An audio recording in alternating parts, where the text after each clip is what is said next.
Baik. Nah, ini mudahnya seperti ini. Jadi saya tidak tahu teman-teman pernah merasa begini enggak? Yang pertama merasa bodoh. Bodoh banget kok ya aku itu.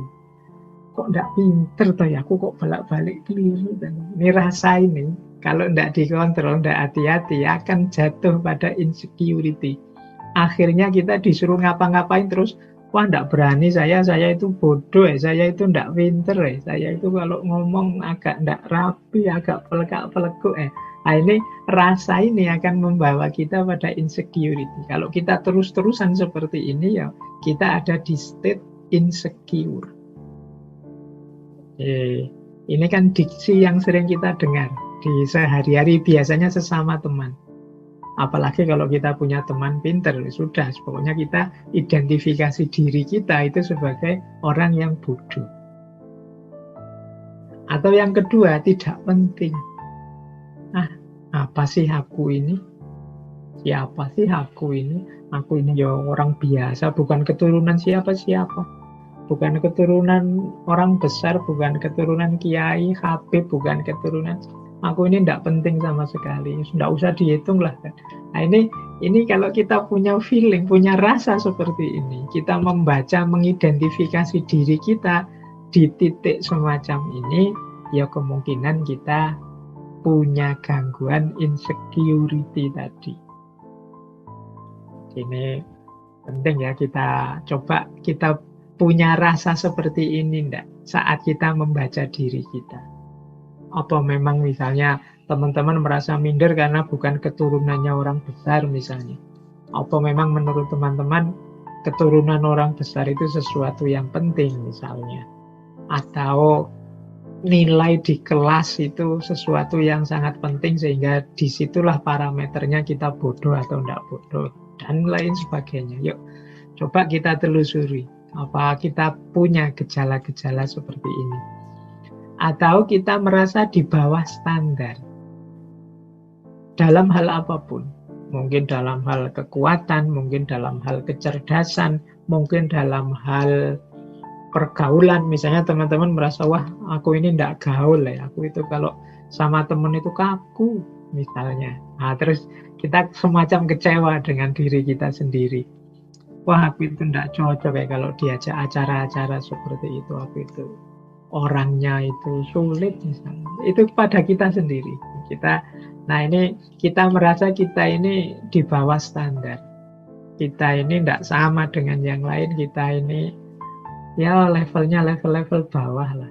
Ini jenis-jenis insecurity. Atau kita merasa berbeda dan mungkin kita cenderung merasa orang lain mesti tidak suka dengan kita. Ya kayak tadi misalnya, wah teman-temanku itu loh kalau diajak bergaul itu kok asik-asik ya, tapi aku orangnya kok tidak asik ya. Terus kita merasa mesti teman-teman tidak suka padaku, mesti teman-teman tidak suka gayaku, akhirnya kita menyendiri. Nah ini rasa berbeda dan rasa tidak disukai ini mungkin indikasi bahwa kita ini terkena sindrom insecurity. Rasa tidak aman, rasa tidak nyaman dengan diri kita sendiri. Termasuk juga mungkin merasa tidak pantas.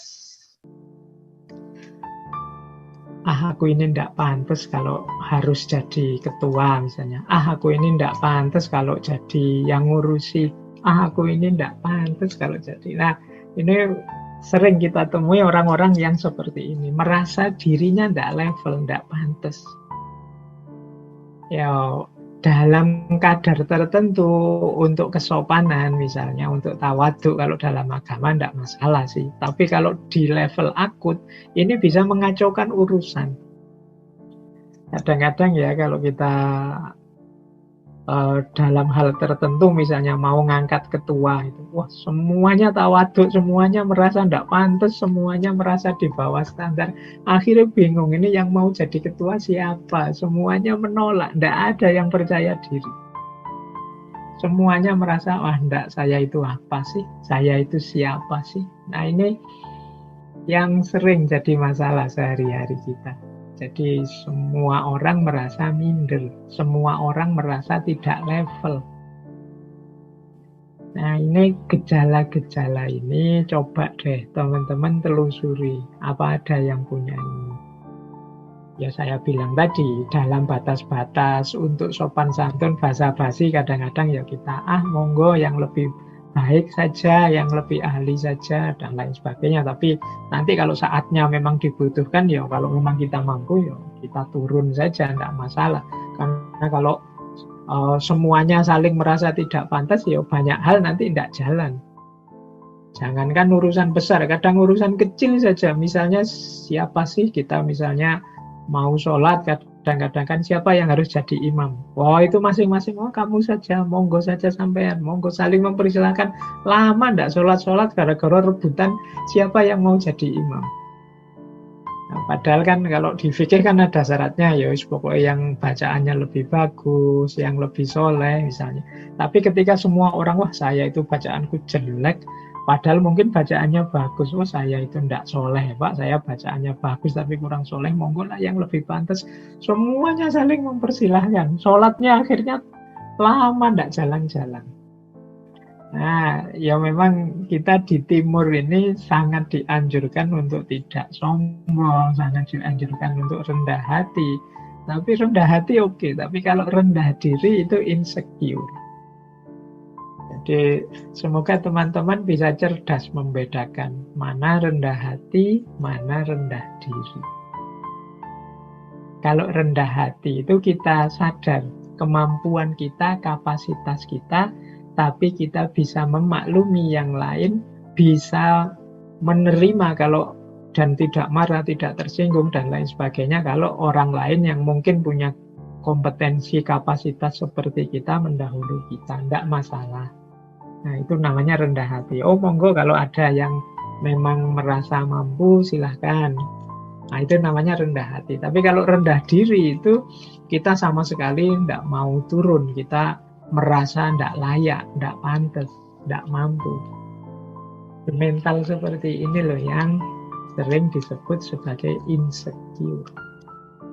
Maka teman-teman yuk, semoga di antara kita tidak ada yang rendah diri, merasa bodoh, merasa tidak penting, merasa di bawah standar, merasa berbeda dan tidak disukai, merasa tidak pantas dan lain sebagainya.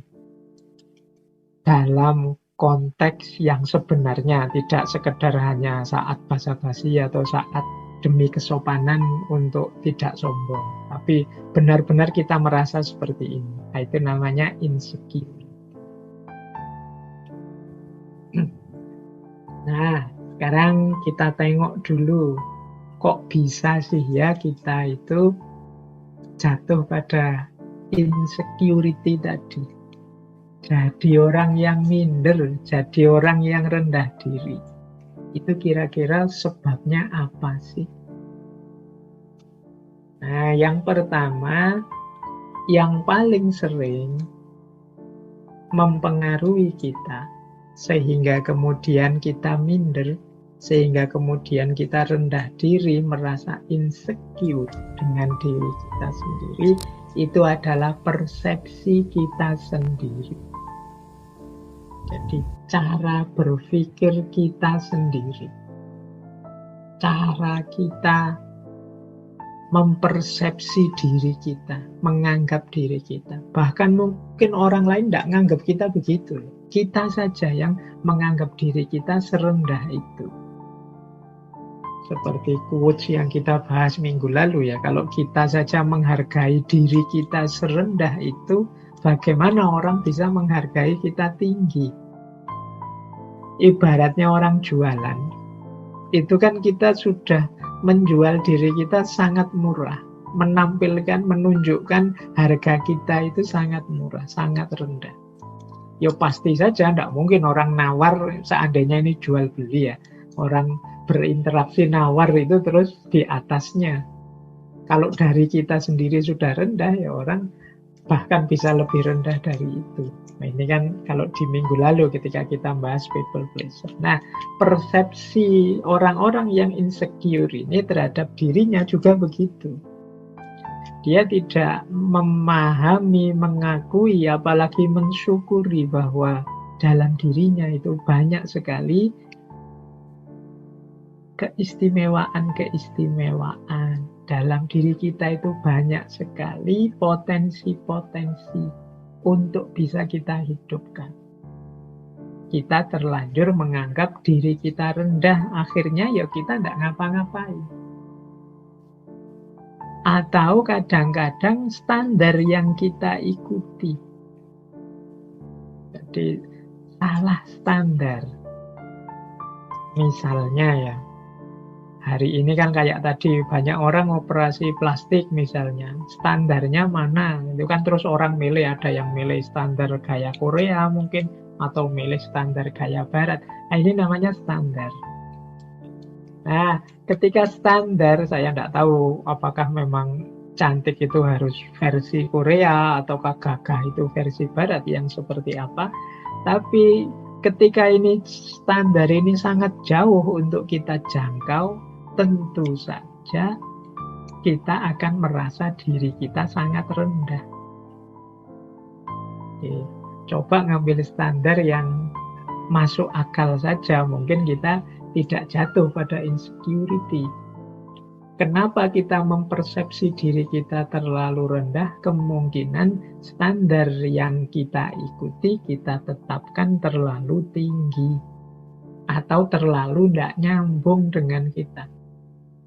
Akhirnya ya kita menganggap diri kita benar-benar rendah. Padahal ya kayak kasusnya operasi plastik tadi ya kan, setiap orang itu kan kalau dari sisi estetika itu kan ada teori yang jenisnya subjektivitas. Jadi cantik, indah, harmonis dan lain sebagainya itu ya hubungannya dengan persepsi masing-masing subjek. Bagi seseorang mungkin sesuatu itu sangat indah, tapi bagi orang lain bisa biasa-biasa saja. Nah, ini urusannya standar. Jadi akar kenapa sih orang kemudian menganggap dirinya sangat rendah, dirinya sangat tidak penting, jangan-jangan mengukurnya terlalu jauh. Bukan berarti salah, tapi standar yang terlalu jauh ini membuat kita merasa diri kita terlalu rendah, sehingga tidak semangat untuk mencapai ke sana. Akhirnya berhenti. Apalah aku ini. Nah, ini yang pertama biasanya. Yang paling banyak sebenarnya yang pertama ini. Persepsi kita terhadap diri kita dan juga standar-standar yang kita ikuti. Yang kedua, yang jadi akar dari situasi insecure yang kita alami adalah emosi, atau mungkin kita pernah mengalami trauma-trauma, atau kita pernah dikecewakan, kita pernah disakiti, kita pernah mengalami trauma-trauma dan lain sebagainya. Nah, ini bisa juga membuat orang kemudian insecure. Misalnya merasa tidak dicintai orang tua, misalnya orang tuanya pilih kasih, ada yang dianak emaskan, ada yang dianak tirikan misalnya. Nah, itu kemudian dia merasa terluka, batinnya merasa, oh mungkin aku ini orang tidak penting, mungkin aku ini anak yang tidak diinginkan, anak yang jelek sehingga orang tua tidak milih aku. Nah, ini terus muncullah rasa insecure. Mungkin kita pernah ditinggal orang yang kita cintai, ditolak orang yang kita cintai, kita sudah tekad-tekadan nembak, kok ya ditolak. Apalagi nolaknya pakai argumen lagi. Argumennya menyakitkan, wah saya mohon maaf ya, tidak siap jadi pasanganmu karena kamu begini sih, kamu begitu sih, kamu jelek sih, kamu apa sih, kamu itu sih. Ya, akhirnya kita terus down, drop, mengalami trauma.